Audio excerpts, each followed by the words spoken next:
Good afternoon. We're excited about this step of development, carrying this group into a stadium and competing. Don't have a lot of details for you as I stand here right now. We're very much focused on this afternoon's practice. We'll turn our attention specifically toward Tampa and the things that we intend to do after practice today. I'll say this, all that are healthy are scheduled to play at this juncture. How much they'll play is to be determined. Things I'm interested in, very much interested in fundamental things, individually and collectively. Alignment and assignment things, I need a group and individual that play fast, at full speed, with fluidity, like they know what they're doing. I want to see individuals in a collective that's situationally aware, line the gain and so forth, things relative to the game. I'm really interested in them making routine plays routinely per their position.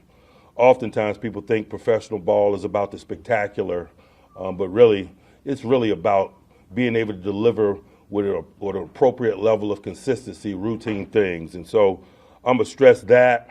From a unit perspective, I want to see them play complementary football and display awareness. I want to see a punt team in the red zone punting, keep units on the long field. I want to see defenses complement field positioning. I want to see offenses take advantage of field positioning. The complementary component of it is something that's really important because you don't get that in a practice setting. It's iron on iron. Well, on Friday night, we'll play together, and I want to field groups that display awareness in that regard and complement one another.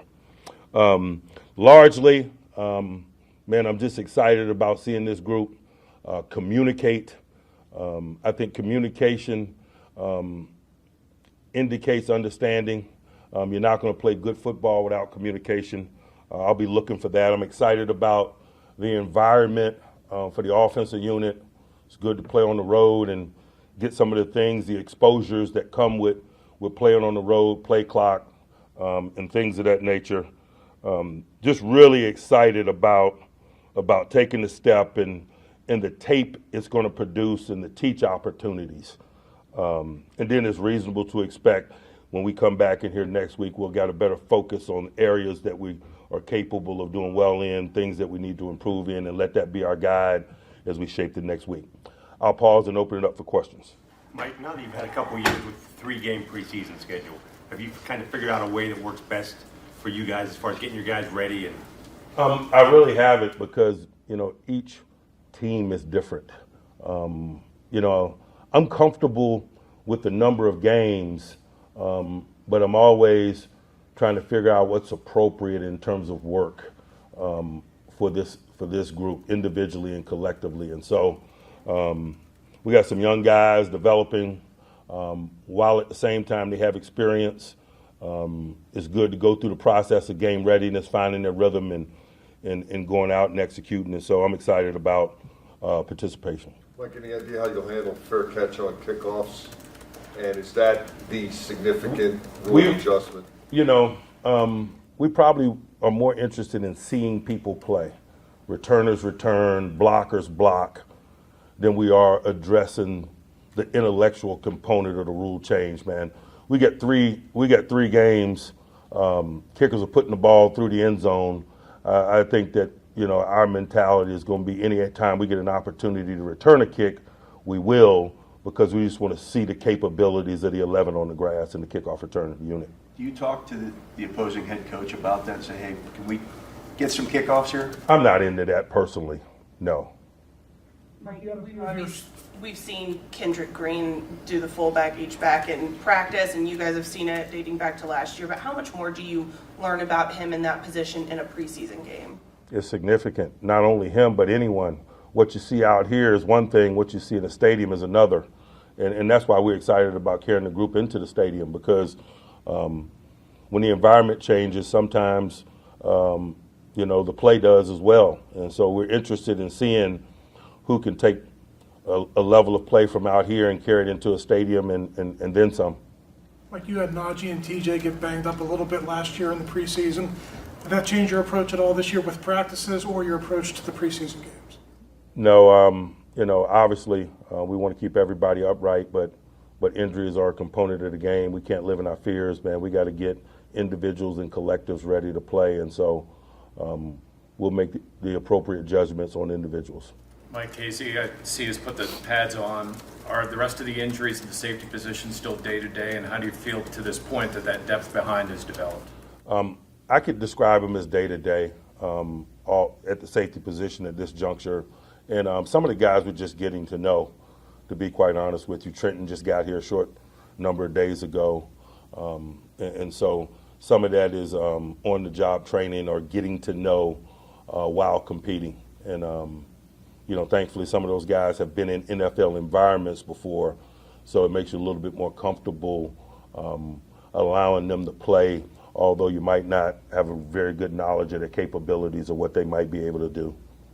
Because you have a lot of new people on defense and you're hunting for new things on offense, is that part of the desire to make even the starters, the frontline guys, to play? Is that what you're hunting for?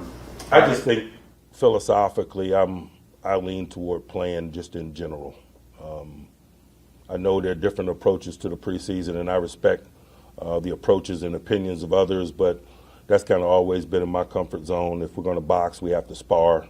If we need to get ready for the regular season, then preseason is an avenue in which to do it for individuals and collectives. Mike Kendrick said, yes. Sorry. Go ahead, Tim. Just to clarify, Mink is healthy enough that he could play? I know. Yes. Right now, everyone that's healthy is scheduled to play. Mike Kendrick, he's still doing stuff with the interior alignment, but have you seen a change in his demeanor in terms of this role, sort of an enthusiasm for this? It's unorthodox. I mean, something he said he hadn't touched the ball since high school. I really haven't.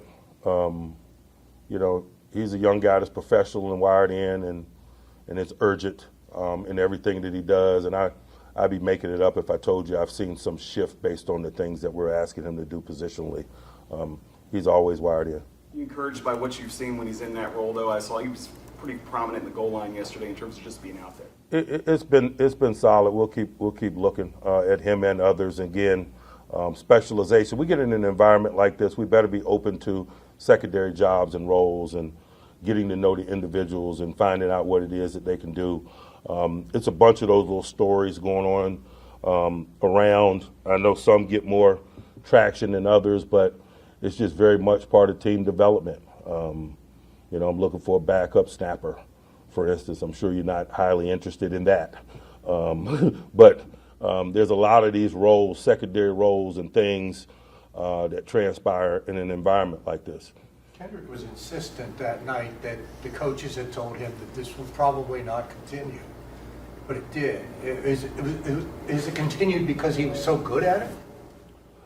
We're just, there's an installation schedule at this time of year, and some of the things that you see in the practice setting and the volume of it is based on points of emphasis and installation schedules. The last couple of days, we've been focused on short yards and goal line as we round out our readiness to go into a stadium for situational play. And so it's probably why, that's getting more attention or a lot of attention right now. If we were working third and long, you guys probably wouldn't be asking me about him. With Kenny being so young, does he need maybe more reps or more work in the preseason than a veteran quarterback would?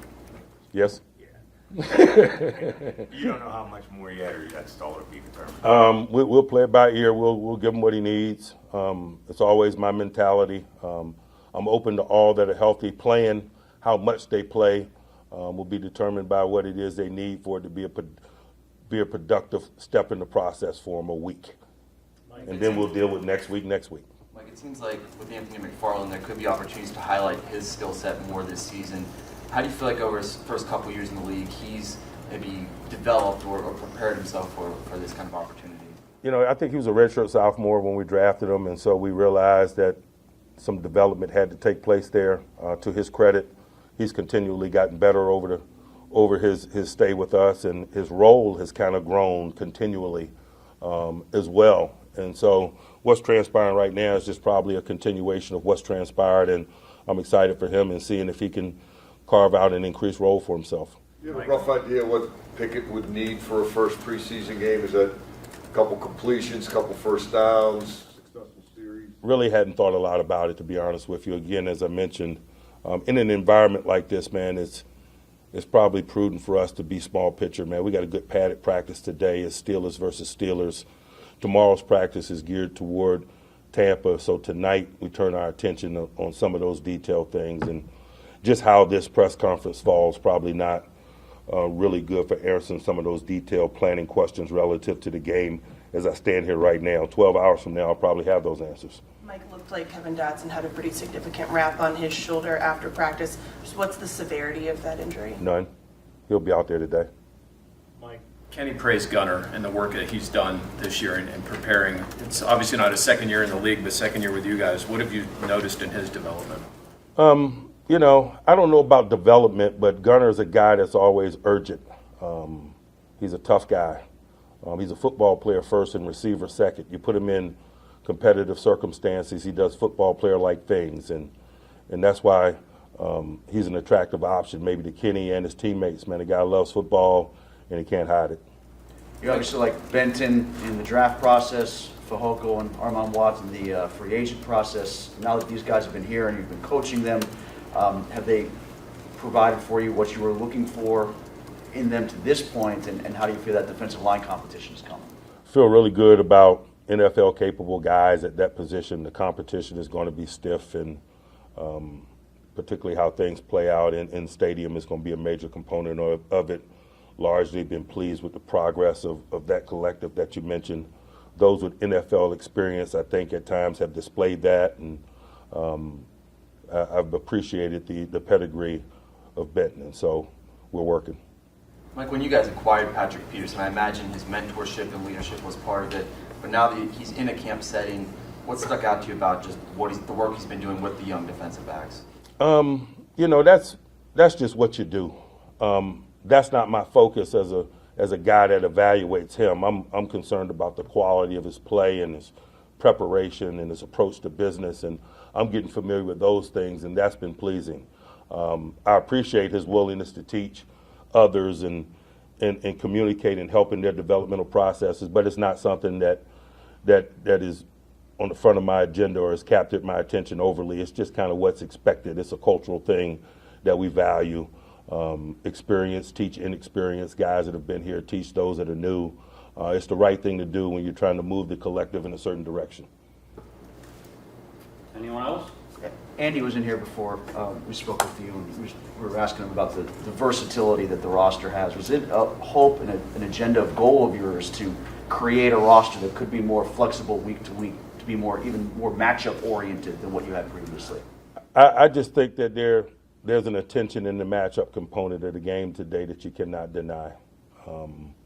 Things trend and things move in the game, and the matchup component, the situational matchup component, is big and getting bigger by the minute, and so you better position yourself to play that game with depth and depth with various skill sets, and so that's something that we focus on. Mike, in a follow-up to that, what's the difference in evaluating that on a practice field out here versus doing that and evaluating it in a stadium environment? What are you asking? Evaluating what? When you're evaluating that depth, the position versatility, and maybe positionless football, as some might say, like, how do you go about evaluating that on a practice field versus evaluating that in a stadium?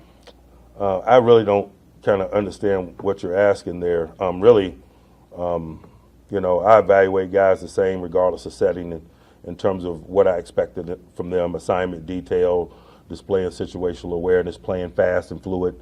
The things that are critical from an evaluation perspective are the same in stadium as it is out here. Mike, Kenny Robinson's had an opportunity to kind of step up with some of the injuries in the safety room. What have you seen from Kenny and his approach to taking those reps? It's a guy that, first of all, has positioned himself to take the reps. I talk to these guys about reporting into an environment like this, highly conditioned, because it positions you to take advantage of opportunity when it presents itself. And it's obvious that he's in good shape because the lines have gotten short at that position. He's been able to absorb additional snaps, and because he is in great shape, he's made good use of those snaps. Anyone else? All right. Thanks, guys.